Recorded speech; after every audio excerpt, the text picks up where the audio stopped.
Hello, welcome back to another video. Today it is the return of F1 Esports. I think the races or the videos that people would like to watch the most, I'd say. And yeah, it's that time of year again. Just finished the season, and yeah, just gonna go back through these videos, or these recordings, and just look at how the season went, and just ultimately do like a league racing thing.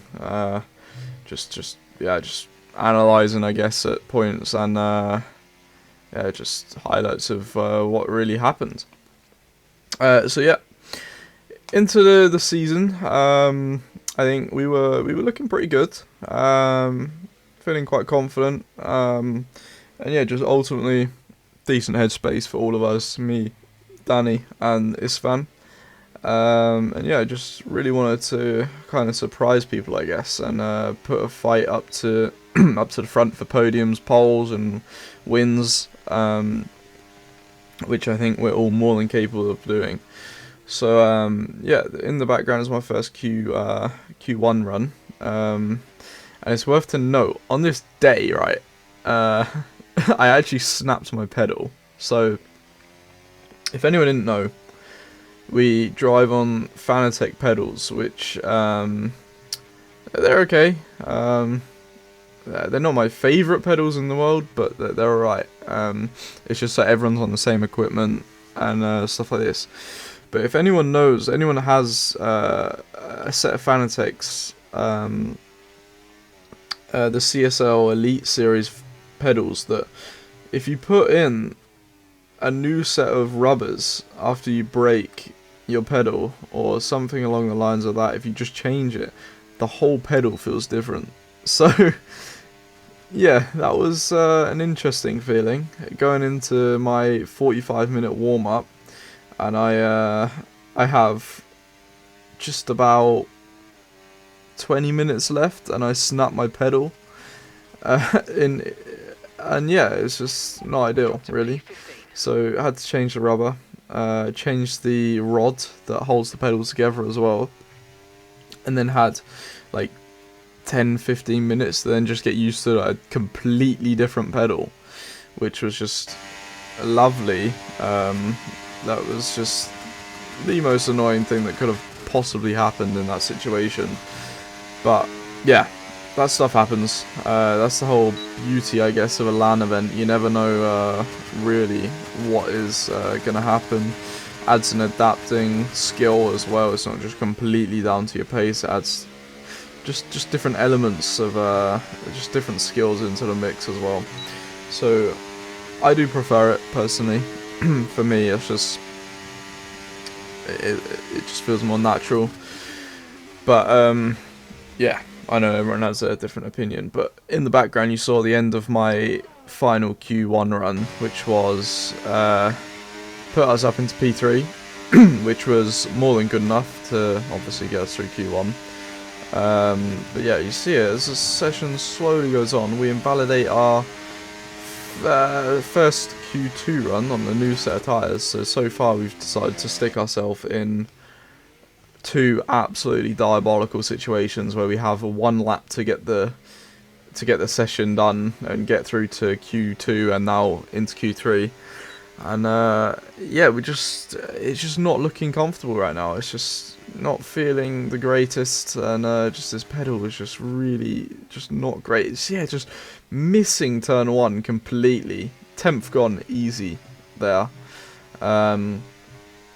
And yeah, by this point, I remember thinking in my head, right, we just got to send it, because as everyone knows, you lose a 10th in F1 Esports, and you're pretty much dead last. So yeah, 10th gone there, and now we're going to need a miracle lap. But luckily, we've absolutely nailed the rest of the first sector. But this is 6-2 first. That is not good. And now we just got to absolutely send it. We just got to.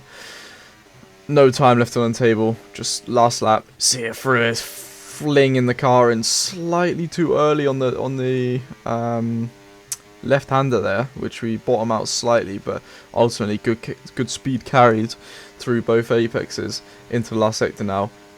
Getting over to the right, fling it to the left, really nice through there, And this second half of the lap is really saving me here. It's still not going to be a great time just because that first sector was just absolutely terrible.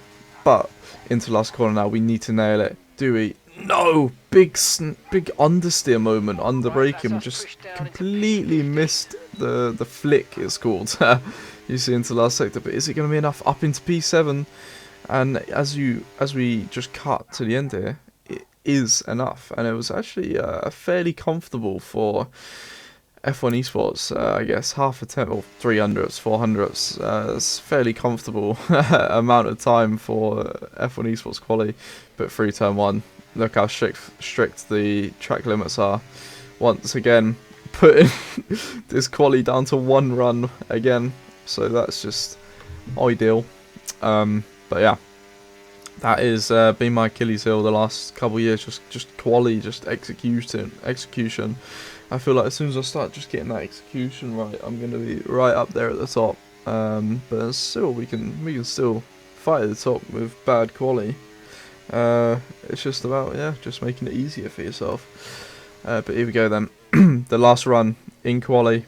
Nailing turn 1 this time, slightly missing the curb on turn 2, but ultimately pretty solid through there.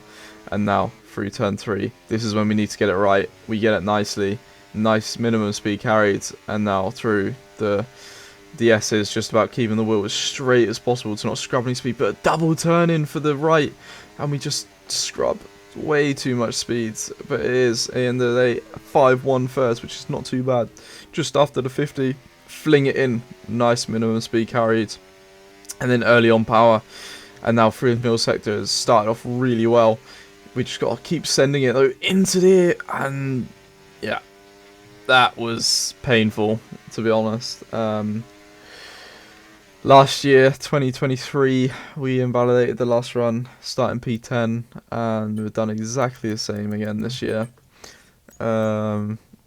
Yeah, just not good enough, really. That lap was looking on for probably a mid-3 or something. If we exit back out, we were probably looking around where Yano, Freddy. But yeah, it happens.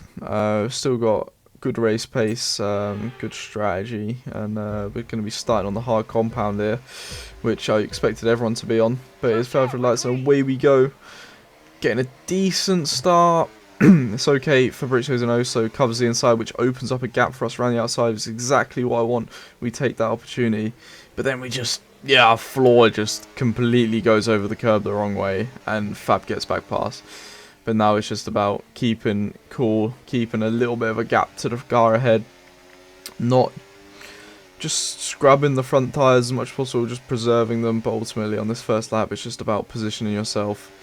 And that is absolutely atrocious. That we just weren't anywhere near the corner, to be honest. But yeah, now it's just about keeping our front wing, keeping our heads. Opportunities will come in this race, as Jeddah is known for being a very crazy race, to say the least. So yeah, up behind Fabrizio Donoso. And by this point I'm just like, we can't go anywhere. May as well just kind of settle in, save our tyres, and you will see very shortly. I see it just all over the place again, just struggling to just have that initial feel on this pedal, just because there's a bit of a wait in between our practice in the race and as we start go racing, 10-15 minutes. And obviously on this equipment I'm just really not comfortable with, it's always just going to be a bit tricky. But yeah, eventually you'll see later on in the video the driving does get better. We do get just more comfortable, more used to the pedal, and yeah, on to lap 6. Nothing happening whatsoever, as you might imagine. Everyone's really so closely matched on pace, so we just cannot do anything. But end of the day, we do have 2 cars up inside the top 10. So do Red Bull, though, who no doubt will be our championship rivals, along with, let's say, Ferrari, maybe Kick, and Williams. So yeah, we're just about seeing it. Driving is still sloppy, I'd say, but we're just slowly getting into it. I'm not sure what that jink on the wheel was, but sure. But now, this is where it starts to get interesting. We are in the heavily in discussion right now about strategy, what we're thinking of doing. And I remember here, before the race, our strategy was actually to try go laps 10 and 11 with me and Danny. But you see there, we're just thinking that it's just not going to be possible, I don't think. So you see there, Danny Bresnay, our teammate, pits, and basically we're going to watch this whole lap because I'm going to try to give you a perspective of what I'm thinking in this situation, because I think this is, if there's one thing that people probably could learn, I guess, from me, is just how I think about a race, I guess. Yeah, I think it's okay. But, yeah, by this point, again, the driving's absolutely shoddy, but ignore it. We're just thinking about strategy. This whole first 10 laps, I've not even been thinking about the driving. We're just sat here, nothing we can do. It's just all about trying to outsmart the other 9 guys in front of us, or 8 guys in front of us. And yeah, by this point, I remember saying, or before the race, we had an idea of if no one pits, or if one car pits in front of us, then we go 10. If more than, or 2 or more cars pit, then we just extend. I was heavily expecting people to pit this lap. This and next lap especially, so I was like, yeah, this is probably not going to happen. But as we're going to come around the final corner, got to just stay alert. We're very close up behind Fab, so it's going to be quite difficult to tell. But you see there, you don't hear it, but in the moment, engineers, me, John, and Bono were actually talking, and we were like, right, pit this lap, go box opposite, because obviously that's the plan we wanted to do. We can get up behind our teammate who's just gone past there. It looks a big gap, but we're going to filter out the pit lane and gain quite a bit on him. And we give him a penalty, but that gets rescinded. Ignore. And I basically, in the moment, I was like, oh, literally said, oh, no one's pitting. I'll pit then. And then, which I to this day, I don't understand why no one pit. Which is, I don't know, helped us. And the next lap, lap 11, Thomas Ronha pits. We undercut. We got 30%, and basically, my thought process here is we gained 3 attempts last lap to Danny. Regain our battery. Not care too much about Thomas getting past us, and then all we need to do is save a bit of tyres for 3 laps while Thomas catches Danny, and then we need to overtake Thomas as soon as he gets to Danny. So then me and Danny are working together, and it's just a smoother ride for us both because we're just working together as such. But moving to 14 now, Thomas pushing extremely hard. I'm trying to save as much tyres as I can while keeping the pace up. Hence the gap is going out to about 7-8 temps at times. Mainly because I'm thinking at this point that my race is going to be between me and Otis more than Thomas. Just because as long as I get this move done on Thomas at the right time, it should be Otis just all over the back of Thomas on the fresher tyre, and us just holding on for dear life as such. An easier way to put it. But you see here, again, that says it all, that corner, about how I was feeling in this race still. Slowly just getting there. I can't describe to you how different this pedal felt, but yeah, we are getting there.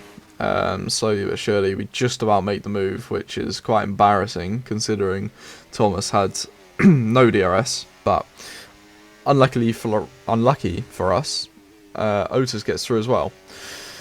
So now we've got a pretty difficult task on our hands. Me and Danny.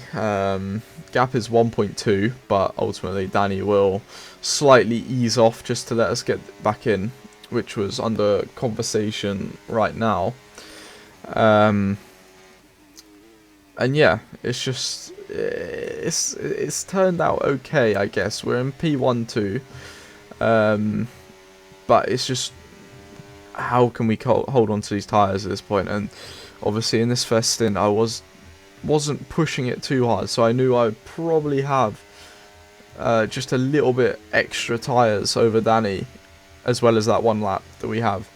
So I was feeling like, okay, I'm going to try help him, but at the end of the day, if I have to overtake, then I have to overtake, as Otis is already on the charge here, using his battery. And you see I'm just trying to hold off from Danny if I can. You see lifting into the braking zone. But you see we have just a bit too much grip. Otis is just absolutely flying. But again, we're just seeing medium, not using the overtake button unless we have to. You see it, Danny holds the outside, we flick the wheel in, get it stopped. And you see it, we're just looking behind. We're going to cut across Otis, try and see if we can hold him up slightly for Danny. But yeah, just doesn't really work. I guess it's just a difficult track to do it on when there's just two massive straights, one after the other. So yeah, it's a pretty difficult situation to be in. But ultimately, we are still in net P2 and 3. So yeah, just trying to work a little bit with Danny, work a little bit with Otis as well. But the issue we have now is I just wasn't able to save the tyre as much because we're always defending, always just trying to manage. And yeah, as this is interesting, I'll be already playing games on round 3 or 4, whatever this is, so that's not Declan's fault. Just get told by the team what to do. So yeah, that was nice. But yeah, anyway, we're playing games on round 4, which is questionable in my opinion, but yeah, each their own. But luckily it doesn't hold us up too much, and we streak away, which was very important to get that move done, because if we didn't, then Otis just gets away in this first sector and we're just left in the deads, in the dust. So we do make that move, very crucial, and Danny also through the first sector makes the move. And then by this point, again, we've just gone back to our management phase of the race. We're just trying to make sure we keep as much tyres as we possibly can for these last laps. But look at the bottom of the screen. Like 5 or 6 cars have just died in one. And yeah, pretty much screwed us over. You see a bit of a head loss wheel spin, because I'm like, well, this has just got 10 times harder, because we don't have those cars as a buffer to Yano or anyone anymore. Alfie, Isma, we have no buffer anymore. We just literally have ourselves and Otis that we've got to try and just play our cards right with, but ultimately it's just not looking good. We just got to do our maximum here, and if we can come away with like a podium, then that would be absolutely perfect. We just cannot get into any games with these guys, just because I need to bring home the points now. It's an absolute necessity, because our teammate unfortunately got tangled in that incident. So yeah, it's just not good. This is just a really, we're in the weakest position of the top 4 to win this race, basically. Even with 4 laps to go, or 3.5 now, it's just really not ideal. See there, just checking the tyres, probably for one of the last times in this race. You see, it's just going away from us a little bit. The tyres are just not there. And we're on extremely high wing for this track. So yeah, we're just not gaining up the straight, and we're slower in the corners because of the tyre deficit. Yeah, it's all looking a bit against us, and I knew these Red Bulls especially are absolute rocket ships in a straight line. You see it, we're gonna we're gonna just have to send it around the outside. There's just nothing else we can do in this situation. We're gonna cut to the inside, and then we're just gonna burn our whole battery, see if we can keep the position. You see that absolute rocket ship on the outside there, Yano just drives straight past us. And yeah, now, wow, that's a big snap of oversteer in the braking zone. Now we just got to set up and try and fight these guys in the last couple laps. But ultimately, realised very quickly that is not going to happen, because we got guys on like 3 lap fresher tyres still right behind us. And it's just, yeah, it's just nothing we can do really. It's just, I mean, potentially we could have played DRS games with them into the last corner, but I just thought it's just really not worth the risk this early in the championship. We just need to make sure we bring home good points, and yeah, ultimately we're still in this battle. Look, we just need to try and find a way that Alfie isn't going to battle us, and we're going to get our battery back to then fight the top 2. But ultimately, obviously, Alfie, smart guy, he's not thinking about that right now. He's just thinking about getting the position on us, and then if more positions ahead of him fall to him, then so be it. You see, we're really now starting to push the car up, but not really too much in the mid speed. More just trying to set up every single exit as much as we can, just so we're just always just a little bit further away. So yeah, just setting up the exit nicely through there. He struggles a touch with the dirty air, but now as we're going through onto the final lap nearly, we're gonna completely defend the inside, because I just know at this point I'm gonna have a touch of slipstream up ahead, and plus the inside line here, as long as I just about have enough ERS, which I should, up this straight to defend or be fully ahead into the first corner, I should be fine. Which you see, using all the battery we have, and we are just about safe from Alfie Butcher. You see here, just the grip he has, snap of oversteer for him, and he's still right up behind us. But now onto the final lap. We're just trying to now, just as much as we can, look forward, just to, in case these guys do just slightly tangle or just open up a gap for us that we can just go into, basically. And I wasn't using here because, like, if I use here, Alfie's going to close anyway, and then we're going to have less ERS for the straights, and plus I'd rather just be a little bit off the top guys anyway, just in case they do tangle, and we can get a really nice run, and then maybe take both of them, maybe. You see here, we're just really pushing the limits now, though. Nothing else we can really do now. We just got to keep as much battery for this final sector as possible, as we send it through nicely through there. Alfie has a nice exit also, though, as 30%, the 2 leaders in front, and now we're about to be going side by side into the final corner. Yano defends the inside, Otis to the outside, really late, slight bit of wheel banging, and it's going to be we're pretty much now confirmed P3, which is a really good drive, but Otis just about gets it, and that is crucial for us. We in the Constructors' Championship, I full-heartedly believe that Red Bull are going to be more in contention with us than Aston Martin, so that is absolutely perfect that Otis got the win. We end up getting P3, which P10 to P3 can't be unhappy with, but it's just a real big shame about Danny with his incident with Thomas. But I guess these things happen around Jeddah. Walls are so close, and one little mistake and you're going flying into it at 200 miles an hour. So yeah, it could have been a double top 5, maybe even a potential win if we depends how quickly Yano would have got through the train, I guess. But yeah, it's not ideal really what happens. I was really full on thinking that we could have won that race, potentially, or P2 at minimum. But yeah, these things happen. The next races I will be uploading fairly shortly. So yeah, appreciate everyone watching, and I will see you in the next one. Cheers.